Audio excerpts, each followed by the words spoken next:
Hello students, welcome back to my YouTube channel. तो आज मैं आईसीएसई 2025 के लिए कमर्शियल स्टडीज का चैप्टर 2 का पार्ट 2 रिकॉर्ड करने जा रही हूँ, that is marketing and sales. Chapter 1 का जो लिंक्स है और चैप्टर 2 का पार्ट 1 का जो लिंक है वो सब मैंने डिस्क्रिप्शन में डाल दिया है, तो आप उसमें से देख सकते हो। Hello everyone, this is C Gunjan Chaudhary, a chartered accountant by profession and a teacher by passion. तो आज के वीडियो में हम लोग जो है वो प्रोडक्ट एंड सर्विसेज के बारे में कवर करेंगे। एंड फर्स्ट पार्ट में हमने मार्केटिंग का traditional concept, modern concept, marketing and selling का difference and objectives of marketing को कवर किया था। अभी चलिए देखते हैं प्रोडक्ट का क्या मतलब होता है, प्रोडक्ट के क्या फीचर्स होते हैं, सर्विसेज का क्या मतलब होता है, सर्विसेज के फीचर्स क्या होते हैं। Also we will cover the classification of services and the difference between a product and a services. That is very simple actually. And अगर आपको मेरे बहुत ही नॉमिनल कॉस्ट पे जो मैंने रखा है क्लासेस का वीडियोस आप पूरा देख सकते हो, प्लस क्वेश्चंस जो है रिलेटेड टू ईच टॉपिक्स, सो वो भी आपको मिलेंगे। प्लस अगर आपको एग्जाम्स के लिए मॉक टेस्ट चाहिए तो वो भी अवेलेबल है, but that will be paid. तो फिलहाल के लिए चलिए स्टार्ट करते हैं यूट्यूब का ये वाला चैप्टर का पोर्शन।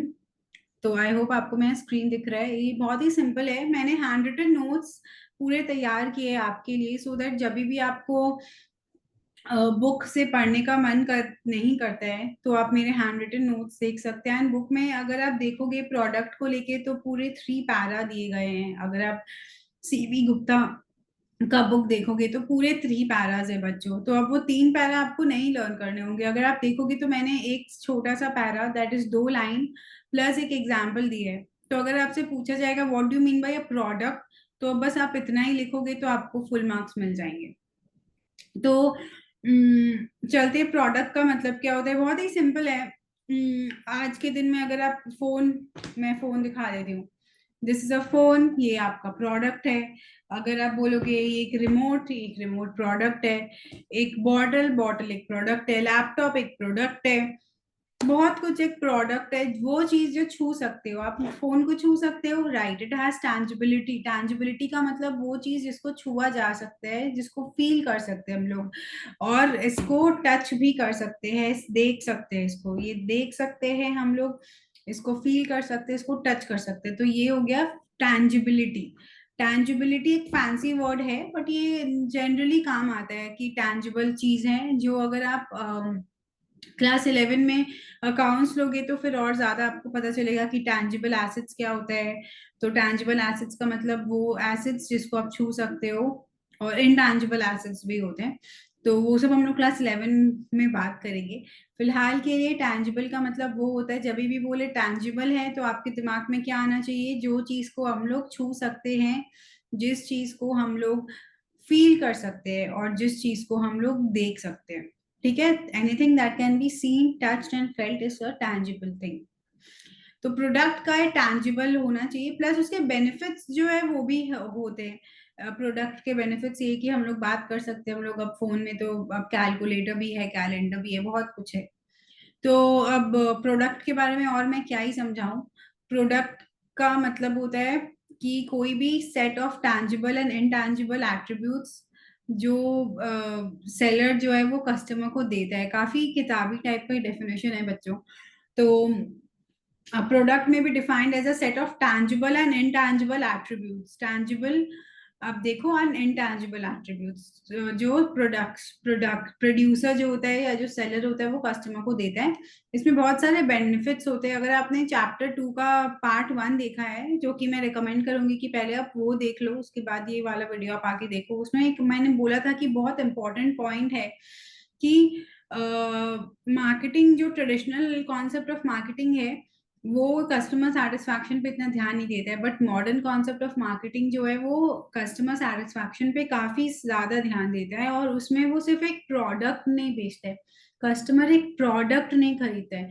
कस्टमर क्या खरीदता है, कस्टमर खरीदता है benefits that you are getting from the product. आज मैं फोन नहीं खरीद रही हूँ, मैं ये देख रही हूँ कि मेरे को अगर किसी से बात करना है, या फिर मेरे को अगर पिक्चर्स क्लिक करने हैं, अगर मेरे को पिक्चर्स क्लिक करने का शौक है तो मैं फिर वैसा फोन लूंगी जिसमें कैमरा अच्छा हो। तो it's not about phone, it's about the benefits that that thing is offering. तो वही बोल रहे हैं कि टैंजिबल एट्रीब्यूट्स, एट्रीब्यूट्स के मतलब फीचर्स हो गए, और इनटैंजिबल फीचर्स जो एक प्रोडक्ट खरीदने में मिलता है। इसमें बंडल ऑफ बेनिफिट्स होते हैं जो एक कस्टमर को मिलेगा। अब आप वॉशिंग मशीन नहीं खरीद रहे हो, आप एक डब्बा नहीं खरीद रहे हो, आप वो डब्बा खरीद रहे हो जिससे आपके कपड़े धुलेंगे। ठीक है।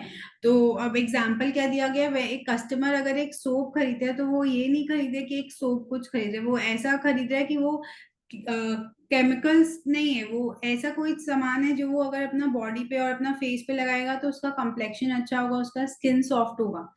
तो whatever you are buying, it's not that you are just buying it, you are buying because you know the benefits of that product. ठीक है। आप चिप्स खरीद रहे हो तो चिप्स आप क्यों खरीद रहे हो? क्योंकि आपको फिर टेस्ट अच्छा लगेगा, आपको भूख लगा है तो आपका पेट भरेगा, कुछ मंचिंग का मन है तो फिर वो मंच करने के लिए भी अच्छा है।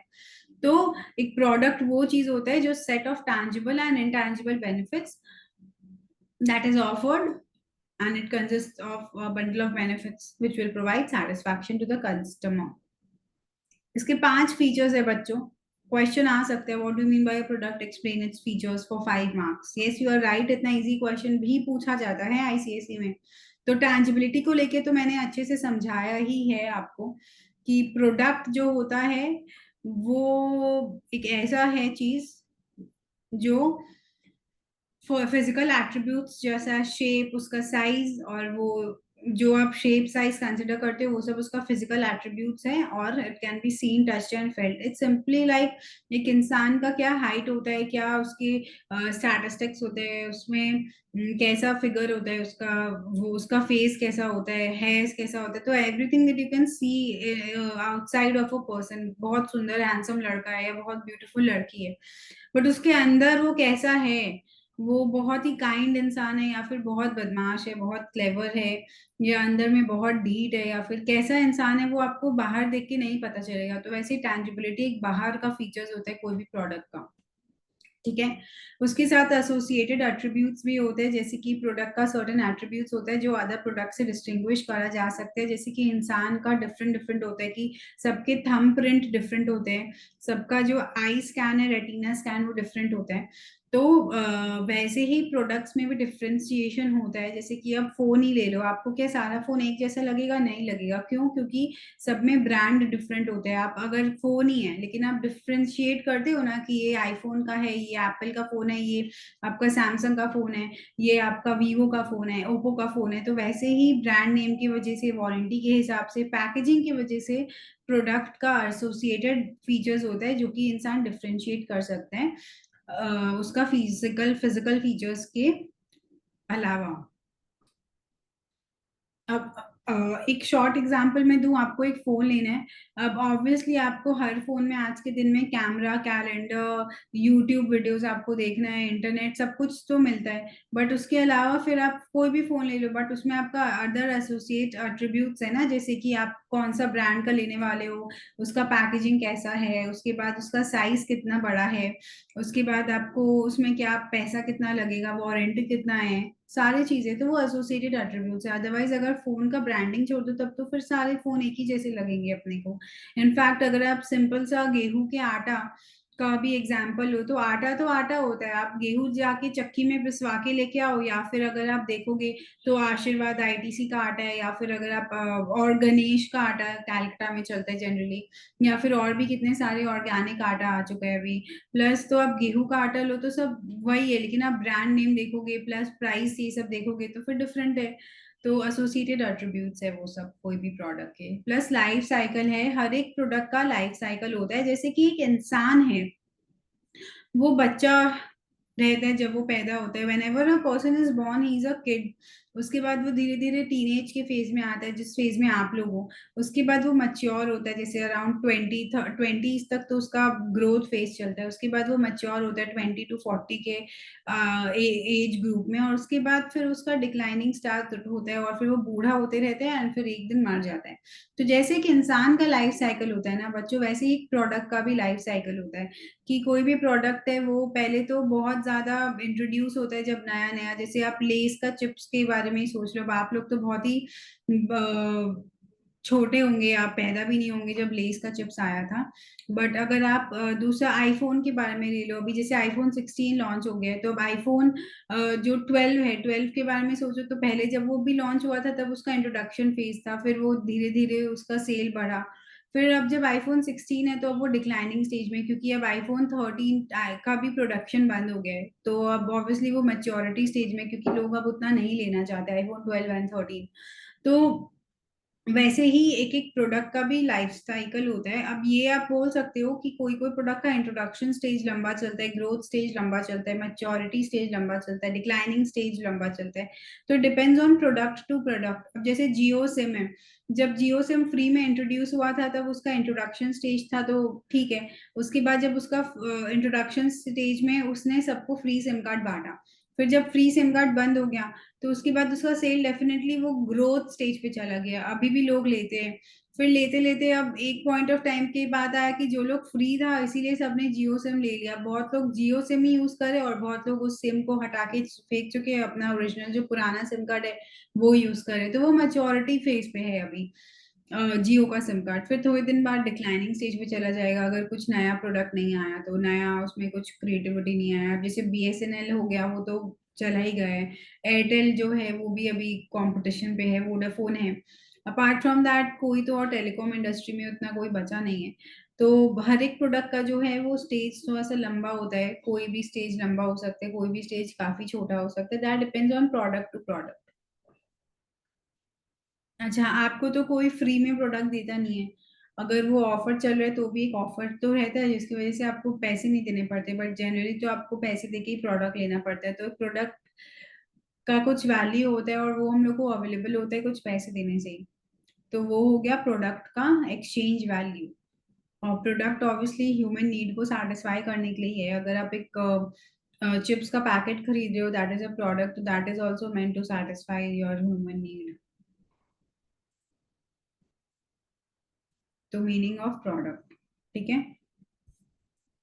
एंड उसके 5 फीचर्स ये आपको लर्न करने हैं अच्छे से। एग्जाम में अगर आप इतना लिखोगे तो आपको 5 मार्क्स मिल जाएंगे and this is sufficient. Apart from that, अब नेक्स्ट टॉपिक बुक में आप देखोगे तो difference between products and services है। बट हम लोग सबसे पहले सर्विसेज के बारे में समझते हैं, उसके बाद हम लोग सर्विसेज और उसका फीचर्स को देखेंगे। तो सर्विसेज, जैसे मैंने प्रोडक्ट में टैंजिबिलिटी के बारे में इतना बताया, वैसे ही अगर आप सर्विसेज के ऊपर फोकस करोगे ना बच्चों, तो सर्विसेज वो चीजें हैं जो इंटैंजिबल बेनिफिट्स देती है, यूटिलिटीज एंड सेटिस्फैक्शन जो सेल पे देते हैं। जैसे कि मैं आपको एक सर्विस दे रही हूँ, अगर आप मेरा कोर्स में एनरोल कराओगे तो वो आपको एक इंटैंजिबल बेनिफिट मिल रहा है, क्योंकि वो जो कोर्स में आपको मैं नॉलेज ट्रांसफर कर रही हूँ, आप मैं जो पढ़ा रही हूँ उसको ना छू सकते हो, ना देख सकते हो, फील कर सकते हो सिर्फ, राइट। तो अगर आप छू नहीं सकते और देख नहीं सकते हो तो that is not a product, you can feel it. So intangible का मतलब ये होता है that you can just feel it. And knowledge transfer हो रहा है अगर मेरे से आप में, तो वो आप देख नहीं सक रहे हो, आप can you can feel that वो नॉलेज ट्रांसफर हो गया, वो आपका एग्जाम में आप लिखोगे अच्छे से, आपको 100 में 100 आएगा, तो that is called a knowledge transfer, that is a intangible benefit. अगर आप डॉक्टर का सर्विस ले रहे हो, तो आप डॉक्टर को बोलोगे कि डॉक्टर देखो मेरे को ये प्रॉब्लम है, तो वो आपको दवाई लिख के दे रहे हैं, बट वो उसका नॉलेज को अप्लाई करके आपको सही दवाई दे रहे हैं, that is, you can say that is a service he is giving you. एक लॉयर आपके लिए आपका प्रॉब्लम सॉल्व कर रहा है, कोर्ट में केस कर रहा है, because he has that calibre, वो कर रहा है, वो एक सर्विस दे रहे हैं, वो आप फील कर सकते हो, बट वो जो सर्विस है वो आप सर्विस को नहीं देख सकते हो अनटिल लाइक अ प्रोडक्ट। आप थोड़ी ना लॉयर को छू के देखोगे कि वो क्या बोल रहे हैं क्या नहीं, आप फील कर सकते हो, आप सुन सकते हो, महसूस कर सकते हो डेफिनेटली। तो सर्विसेज वो चीज है, वो इनटैंजिबल बेनिफिट्स है, वो यूज देता है आपको, वो सेटिस्फैक्शन देता है जो सेल के लिए लोग लगाते हैं। जनरली डॉक्टर बैठा है प्रेस चेम्बर पे अपना कि पेशेंट्स को जो तकलीफ है वो आओ दिखाओ, पैसा दो, and I will offer the service to them. तो सर्विसेज इनटैंजिबल बेनिफिट्स देते हैं। यूटिलिटी का मतलब होता है यूज, सेटिस्फैक्शन जो सेल पे होता है, ठीक है। कैरेक्टरिस्टिक्स जो है पूछा जा सकता है, what are the characteristics of services. इसका सर्विसेज का नेक्स्ट पैरा में लिखा है, तो मैंने इसको पॉइंट वाइज लिख दिया है so that will be easier for you. अगर सर्विसेज के लिए 2.5 मार्क्स का आएगा तो आप इसका ये पूरा पैरा लिखना, डेफिनेशन प्लस कैरेक्टरिस्टिक्स। और अगर सिर्फ 2 मार्क्स के लिए पूछा जाएगा तो आप फिर सिर्फ इतना ही लिख देना। तो कैरेक्टरिस्टिक्स है ऑब्वियसली इंटैंजिबल है, जैसे प्रोडक्ट का टैंजिबल था वैसे इसका इंटैंजिबल है। सर्विसेज जो है वो सेपरेटेड नहीं किया जा सकता है सर्विस प्रोवाइडर से। आप अभी मेरा नॉलेज मेरे से नहीं छीन सकते हो, आप डॉक्टर का नॉलेज डॉक्टर से नहीं छीन सकते हो। तो वही बोला गया है इसमें कि सर्विसेज और सर्विस प्रोवाइडर दोनों को अलग नहीं किया जा सकता है। और क्वालिटी ऑफ सर्विस स्टैंडर्डाइज नहीं हो सकता है, it can not be made uniform all the time. इसके लिए 1 मार्क का फिल इन द ब्लैंक्स पूछा जा सकता है कि स्टैंडर्डाइज नहीं किया जा सकता। इसका मतलब है कि अभी मैं जो पढ़ा रही हूँ, अभी मैं आपको ऑनेस्टली बताऊं तो ये वीडियो मैं सेकेंड टाइम शूट करी हूँ, क्योंकि जो इसके पहले वाला मैंने वीडियो शूट किया था for the same topic was not at all satisfactory. मैं उसमें अच्छे से समझा भी नहीं पा रही थी and I was very tired that day because I had a hectic day. So अगर मैं वो वीडियो उस टाइम पे वही अपलोड कर देती तो फिर आई डोंट थिंक आपको वो वीडियो उतना पसंद आता जितना आपको ये समझ में आ रहा है। तो स्टैंडर्डाइज, अब अगर आप एक डॉक्टर के पास जाओगे अगर, तो वो आपको एक बार देखा फॉर द सेम प्रॉब्लम, हो सकता है वो थक गया हो या फिर वो सुबह में आपको बहुत एनर्जेटिक वे में देखा, लेकिन नेक्स्ट टाइम आप गए शाम को देखे तो आपको लगा कि यार ये डॉक्टर कुछ ठीक से देख नहीं रहा है, कुछ बोल ही नहीं रहा है, 1 मिनट लगा देखा हो गया। तो ऐसा आपके संग रियल टाइम एक्सपीरियंस तो हुआ ही होगा ऑब्वियसली। तो क्वालिटी ऑफ सर्विस हर बार ऐसा सेम नहीं हो सकता है या हर बार यूनिफॉर्म नहीं हो सकता है। हो सकता है आपके लिए बहुत अच्छे से देखा हो, आपको बहुत अच्छा लगा हो डॉक्टर, आपके फ्रेंड को या आपके कोई और रिलेटिव को वो अच्छा ना लगा हो। क्यों? क्योंकि वो स्टैंडर्डाइज नहीं हो सकता है, क्योंकि एक इंसान देता है वो सर्विस हर बार ऊपर नीचे हो सकता है। तो सर्विस कैन नॉट बी एक जैसा। एक जैसा वर्ड लिख लो अगर आपको प्रॉब्लम हो रहा है समझने में। तो क्वालिटी ऑफ सर्विस हमेशा एक जैसा नहीं होता है, क्वालिटी ऑफ सर्विस डिपेंड करता है, ऊपर नीचे हो सकता है। ठीक है। अभी नेक्स्ट टॉपिक जो है क्लासिफिकेशन ऑफ सर्विसेज, इसमें 4 टॉपिक है, 4 पॉइंट्स है। इसको आपके लिए मैंने ऐसा एक टेबल टाइप का चार्ट बना दिया है, जिससे कि आपको इजीली लर्न हो जाए और आप डिफरेंशिएट भी कर सको। तो 4 टाइप के सर्विसेज होते हैं। एक होता है सी, फिर आप देखो पीपीपीपी। तो commercial services, professional services, personal services, public utility services. Commercial services का क्या मतलब होता है? जो कमर्शियली अवेलेबल है। कॉमर्स, कॉमर्स का मतलब होता है होलसेलर, रिटेलर, ट्रेडर टाइप। तो कमर्शियल सर्विसेज वो सर्विसेज होते हैं जो ट्रेडर्स प्रोवाइड करते हैं। ट्रेडर्स का मतलब होलसेलर, रिटेलर और ब्रोकर वगैरह जो प्रोवाइड करते हैं आपको। जो रोड ट्रांसपोर्ट का सर्विस है, जो आपको रेलवे ट्रांसपोर्ट, फ्लाइट का सर्विस है, वो सब हो गया ट्रांसपोर्टर सर्विसेज जो आपको कमर्शियली अवेलेबल मिलता है। कम्युनिकेशन का, बैंक का, फाइनेंशियल इंस्टीट्यूशन का, इंश्योरेंस कंपनीज जो ऑफर देती है। इंश्योरेंस के बारे में, बैंक्स के बारे में हम लोग डिटेल में पढ़ेंगे नेक्स्ट जो फ्यूचर में जो चैप्टर्स है towards the end, that is chapter 11 में इंश्योरेंस के ऊपर है, ट्रांसपोर्ट के ऊपर है, रोड रेलवे ट्रांसपोर्ट के बारे में है। फिर बैंक के बारे में चैप्टर 14 है आपका, सीबी गुप्ता में बैंकिंग। चैप्टर 13 फॉर चैप्टर 13 है लॉजिस्टिक्स के बारे में। Chapter 4 logistics in the sense आपका ये जो road transport, railway transport, insurance के बारे में, सबके बारे में डिटेल्स में पढ़ेंगे। बैंकिंग के बारे में उसके बाद वाले चैप्टर में पूरा बैंक के बारे में पढ़ेंगे। तो ये सब चीज जो है आपको डिटेल में मिलेगा पढ़ने के लिए, आप उसका टेंशन मत लो। फिर है प्रोफेशनल सर्विसेज। प्रोफेशनल सर्विसेज वो सर्विसेज है जो doctor, lawyer, engineer, auditor, consultants वगैरह देते हैं, जो प्रोफेशनली क्वालिफाई होते हैं उसके बाद वो आपको देते हैं। ऐसा नहीं कि कोई भी डॉक्टर का एडवाइस दे देगा, देते सब लोग है बट आप पैसा थोड़ी देते हो। तो डॉक्टर, लॉयर, इंजीनियर जो प्रोफेशनल पढ़ाई करके जो बनते हैं उसको प्रोफेशनल सर्विसेज बोलते हैं। फिर पर्सनल सर्विसेज है, वो पर्सनली आपको होता है, आपका बॉडी पे या तो पर्सनल टाइप का होता है, जैसे कि टेलरिंग, आपका पर्सनल कपड़ा सिला रहे हैं, ब्यूटी पार्लर आप जाके फेशियल करा रहे हो, आपका कपड़ा धुलाई हो रहा है, थिएटर पे जाके आप एंटरटेनमेंट ले रहे हो, पर्सनली आप वो कंज्यूम करते हो, जैसे शू रिपेयर करना है आपका, तो वो पर्सनल सर्विस हो गया। प्लस पब्लिक यूटिलिटी सर्विस होता है जो आपको गवर्नमेंट की तरफ से, जो गवर्नमेंट अपना देशवासियों को देती है, जैसे कि पोस्ट एंड टेलीग्राफ का सर्विस होता है। अब ये बात अलग है कि आज के दिन में पोस्ट एंड टेलीग्राफ जो है वो प्राइवेट भी है, लेकिन अगर आप इंडिया पोस्ट में जाओगे तो वो आपका पोस्ट एंड टेलीग्राफ वो गवर्नमेंट की तरफ से। और ये अगर आप डीटीडीसी में, ब्लू डार्ट में जाओगे, वो भी कोरियर सर्विस है, बट वो एक कमर्शियल सर्विस है क्योंकि उसका प्राइस उतना हाई है। लेकिन आप इंडिया पोस्ट में जाओगे तो प्राइस काफी कम है, बिकॉज ये गवर्नमेंट की तरफ से ऑफर्ड है। पुलिस को आप पैसा खिलाते हो अंडर द टेबल, वो अलग बात है, बट ऐसी पुलिस का सर्विस जो है वो फ्री है क्योंकि आप टैक्सेस देते हो। फायर ब्रिगेड हो गया, मिलिट्री हो गया, इलेक्ट्रिक सप्लाई हो गया, ये सब हमारे पब्लिक यूटिलिटी सर्विसेज है बच्चों, जो गवर्नमेंट की तरफ से पब्लिक के लिए अ, लगवाया गया है। सो ये है हमारा क्लासिफिकेशन ऑफ सर्विसेज। अभी ये जो नेक्स्ट प्राइसिंग है, ये हम लोग नेक्स्ट टॉपिक में, नेक्स्ट वीडियो में कवर करेंगे, बिकॉज हम लोग काफी सारी चीजें एक संग कवर नहीं करते, नहीं तो फिर बच्चे भी बोर हो जाते हैं और देखते इतना लंबा वीडियो है। एक टॉपिक हमारा जो रह गया है वो है प्रोडक्ट एंड सर्विसेज का डिफरेंसेस। तो ये आप खुद ही पढ़ो, यहाँ पे मैं एक ओवरव्यू बस आपको बता देती हूँ। टैंजिबिलिटी का सबसे बड़ा जो पॉइंट है, ये आपको एग्जाम में लिखना ही है कि जो प्रोडक्ट है वो टैंजिबल है और सर्विस जो है कि वो इनटैंजिबल है। क्वालिटी के बारे में आप लिख सकते हो कि प्रोडक्ट को हम लोग मेजर कर सकते हैं, उसका क्वालिटी देख सकते हैं, बट सर्विसेज का क्वालिटी ना तो स्टैंडर्डाइज होता है और ना मेजर कर सकते हम लोग। फिर ओनरशिप जो है वो प्रोडक्ट आपसे, आपकी मम्मी को आप दे सकते हो चिप्स, अगर खाना है तो आप अपने फ्रेंड को दे सकते हो, आप अपने सिस्टर या ब्रदर को दे सकते हो चिप्स, बट सर्विस आप ट्रांसफर नहीं कर सकते। अगर आपने डॉक्टर से सर्विस लिया है तो आप वो नहीं बोल सकते हो कि मैंने तो डॉक्टर को दिखाई लिया सर्दी खांसी के लिए, अब आपको बुखार हो गया, आप अपनी मम्मी को बोल रहे हो तो आप यही दवाई ले लो। आपकी मम्मी को जाके फिर सर्विस लेना पड़ेगा, सर्विस ट्रांसफर नहीं हो सकता।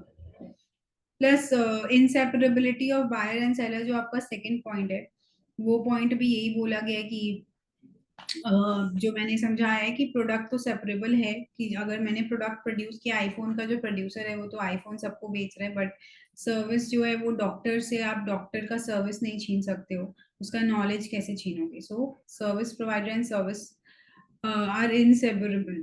ठीक है, यही है डिफरेंस। आपको जो इसमें अच्छा लगता है वो आप लर्न कर लो एग्जाम पॉइंट ऑफ व्यू के लिए, लेकिन सिर्फ 5 पॉइंट्स लर्न करना है बच्चों। उसमें टैंजिबिलिटी पक्का से लर्न करना, और जो सेकंड पॉइंट है inseparability of buyer and seller, ये दोनों पॉइंट्स पक्का लर्न करना। उसके अलावा आपको तीनों पॉइंट जो भी अच्छा लगे आप कर लो लर्न, जो भी आपको इजी लगे। So I think that's all for today's video, and share this video if you like it with your friends. Be a blessing in disguise, and also like my video if you really understood the things. And please ask me anything, if you have any questions in the comment section. I'll definitely try to reply as soon as possible. And please subscribe to my channel and press the bell and icon. Signing off, Gunjan ma'am. Thank you.